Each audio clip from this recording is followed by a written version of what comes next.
Catwoman issue 28, Ram V, Speak of the Devil, and Fernando Blanco on art. So yeah, this is the third part of this run proper, and I'm interested to hear what you think of this run because you've not been here for the last couple issues. No, and I haven't reading it. Oh, you're not reading it? I haven't read it. No. Oh, that's unfortunate. I'm sure it's good, and I'm sure I'll catch up it in a trade because I like Ram V a lot. But in my mission to try to consume less things, it was one of the ones I had to go because I wasn't reading it regularly, anyways. So. But I mean, so go on. That is unfortunate because this, starting with the new run at issue 25, this has become one of my most excited books every month.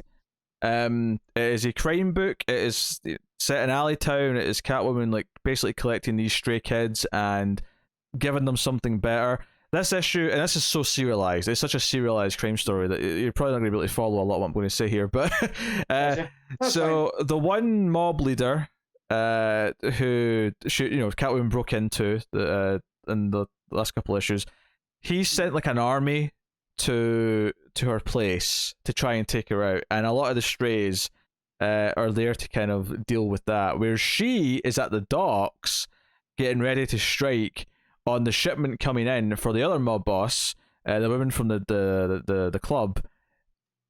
And while that's going on, our cop Hadley is officially kind of stated as a sort of on loan transfer and is more directly working with the corrupt cop now, who is trying to... Your mate's going, I think, Matt. Who is trying to interrogate a minor. There was the kid who distracted them when the whole car heist thing was happening in the last issue. And he's trying to interrogate a minor. And as someone who's just recently watched all of When They See Us, which was about kids being forced to be interviewed by police without adults present, and what that led to, this actually kind of rung partially true to me. But Hadley sort of interrupts it.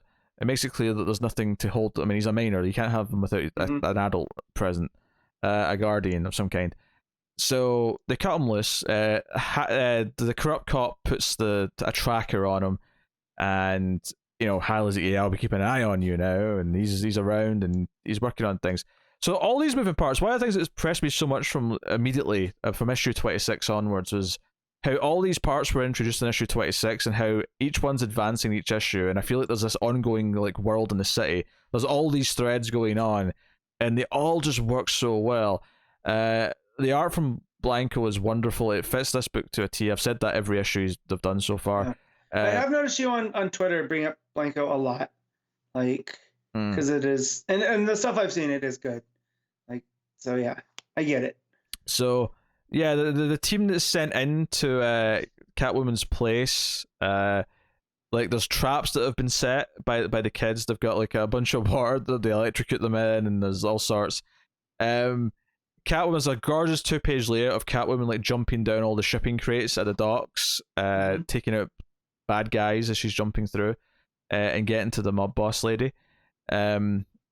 Because the mob boss lady, because she tried to cut a deal with her and say, hey, we can work together because you aren't as bad as the other mob boss because you don't bring in the drugs or whatever for the streets.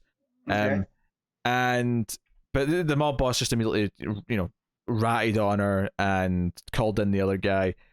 But Catwoman, essentially this issue reveals all of Catwoman's planning coming into place. Everything sort of clicks into place where basically she has something on her because the call that she made makes it look like she's the one who went after the other mob boss, who has now been arrested because they have more than enough of evidence that Catwoman's kind of left for them. And even the kid, because the kid who got tracked, she predicted he was going to get tracked, and he actually threw his jacket into her place so that she's now connected to the other mob boss. So she's basically, yeah, I've played all of you. You're all kind of up shit creek, and you kind of have to deal with me now.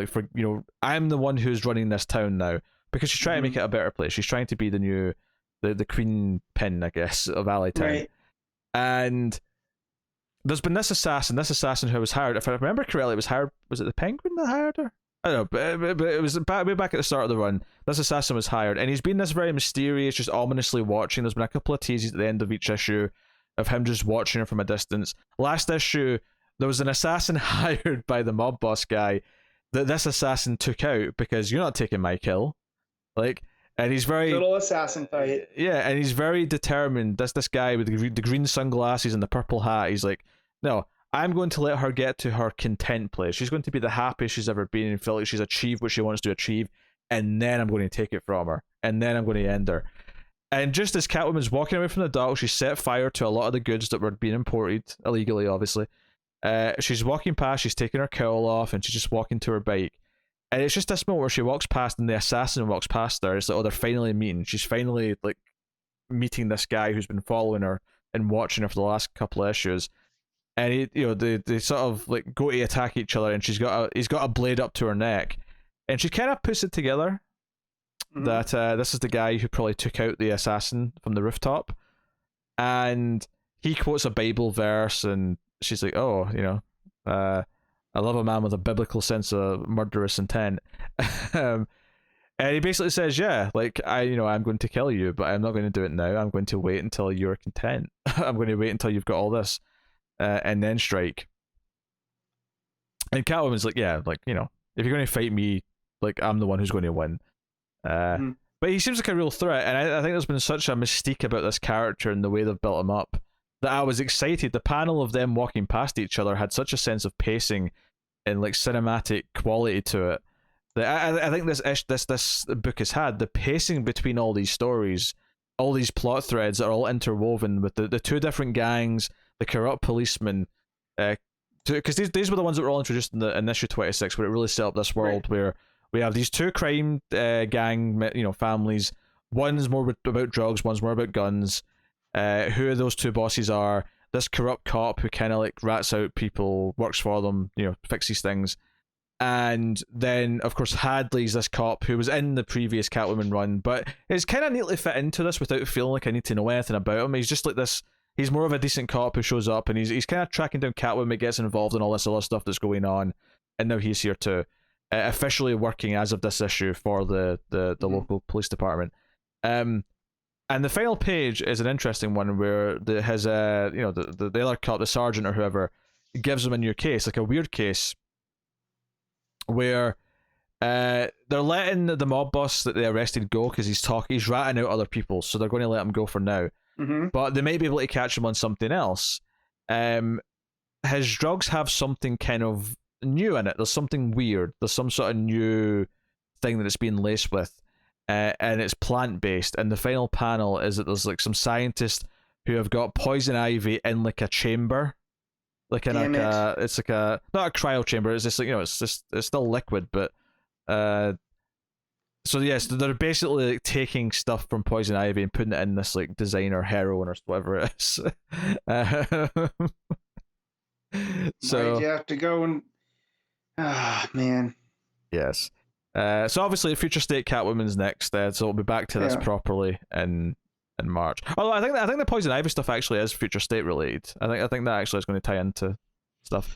Well, so that's now it's almost like a Sirens reunion is coming, because you got Catwoman and Ivy and Harley all running around trying to make good. Although we'll see with Ivy, she might be pretty pissed. She might be. No, I think the coloring is something I want to mention here, because there's a lot of muted tones, a lot of really solid art, but when you get to like Catwoman at the end, because the guy, the assassin's got this purple hat and purple trench coat, and he's got these green glasses, like, so you've got all these purples and blues of him and the surroundings, but behind her, the crates that are on fire is this glowing orange. It just makes such good use of the colors and the color schemes from issue to from panel to panel, I should say.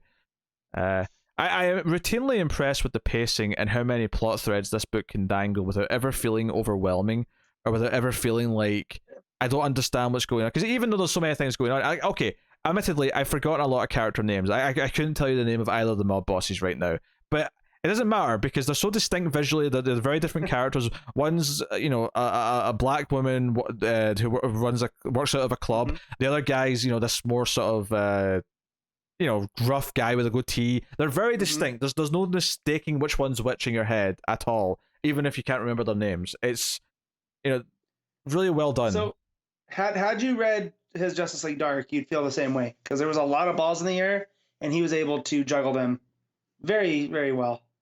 I said, even after one issue of this, not so much issue 25. I liked what that teased, but it wasn't really a proper issue of this run yet. It was really issue 26 where it started. Issue 26, like I said at the end, it already feels like a really good TV show that has like 3 plots going. And comic books don't always can do that successfully because it's a different medium. Sometimes you don't really quite get that feeling, and it ends up just kind of like collapsing in itself, and it feels a bit more of a mess. This so neatly from just the first issue felt that way, and 3 issues in, it feels like it's just doing it all perfectly. I'm so excited, and I have never been someone who's been super high in the idea of a solo Catwoman book. Like I've never been against it, but I've never felt drawn to it or really cared if she has one. Well, to try them when they happen, but this is such a, it's just a, like Ram V's become someone who's just on my radar now, where it doesn't matter what he's writing, almost I'll check it out. He's reached that caliber in like 3 issues, which that's good. That says everything that needs to be said. Yeah. So I'll be I won't be waiting that long, because 3 issues is not a lot to get caught up. Nah, I would read 25 as well, just because it does kind of set up why she's here and stuff. Yeah. Plus, it's a really fun story. Because I did read 25. Oh, did you? That's the one where the last story is the cat perspective. Yeah. If you've read that, just 26, 27, 28. Yeah. That's all you need to read. Yeah. I mean, you got me with Poison Ivy. Damn it. It's one of the best books DC has right now. It just straight up is. It will be rating very highly when I get to the rankings at the end of the episode. Yeah. But yeah, I'm just the art is phenomenal. It's such a perfect thing, and the fact that it can do like a big 2-page layout, and it kind of played with this before. There was a sequence in the last issue of this. I think it was the issue before I was 26, where it was a 2-page layout with Catwoman going through she's putting like some smoke bombs into like a building, and she's like going through all the smoke, like hitting and fighting. This was kind of like almost a sequel to that, with her like jumping through all these shipping crates and containers, and just jumping down and like kicking guys as she goes down the way. It's not the exact same style or idea, but the idea that we can go from a very crime book that's very deliberately paced, where there's always a nice sequence of panels. It doesn't stealthily a 9-panel go down like that. It's usually 6 or 7 or 8, depending on how it splits up. But then it goes to this big cinematic 2-page layout of her like kicking through. The pacing really gives it the sense where you feel the motion, because it's so often very methodically paced into horizontal and vertical panels, which I guess is most comic books, but there's not a lot of like fancy, warpy panels. There's not a lot of like characters overlapping multiple panels to really make it flashy. It wants to feel a bit more HBO, I guess, is how I'd describe it.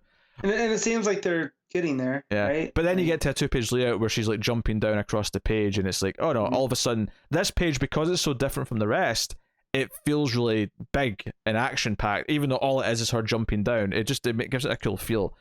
And it's because the rest of the book's so reserved that it has pages like that feel bigger, that feel more impactful. So I cannot praise it enough. I think Catwoman is on a roll. I think Ram V is cemented himself, and so it's a great, at least from my perspective, newer talent that DC's got in their hands that hopefully is going to go a long way. So as far as rating goes, this is straight up 9 out of 10. Very, very little to complain about, honestly. So there we go.